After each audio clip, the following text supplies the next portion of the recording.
अनुमतिका लागि सिंहदरबार गएका हौं।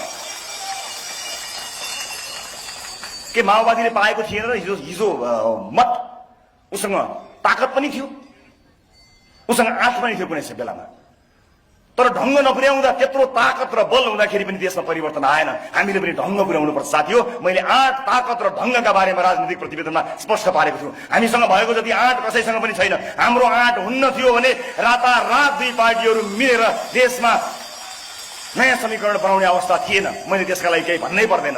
ठूला साना कत्रा माछा कहाँ समातियो 4 महिनाको बीचमा? म ती माछा अहिले गनेर बस्दिन, किनकि ती माछा बुढा माछाहरू हुन्। देशका ठूला माछाहरू त बाँकी नै छन्। त्यसका लागि हामीलाई ताकत चाहिन्छ।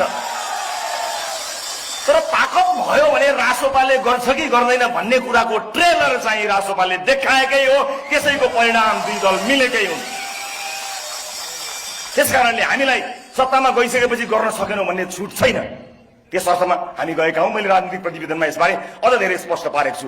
धेरै कामहरू हुनेछन्, धेरै सरसल्लाहहरू हुनेछन्। शासकीय स्वरूपमा हामी कुन ढंगमा जान चाहन्छौं, हामीले कस्तो निर्वाचन प्रणालीको परिकल्पना गरेका छौं, प्रदेशबारेका हाम्रा धारणाहरू के रहेका छन्, स्थानीय निकायलाई हामी कसरी हेर्छौं, हाम्रो परिकल्पनाको राष्ट्रपति कस्तो हुन्, यी सम्पूर्ण कुराहरूलाई राजनीतिक प्रतिवेदन मार्फत यहाँहरू समक्ष भोलि अवश्य पनि प्रस्तुत गर्नेछु।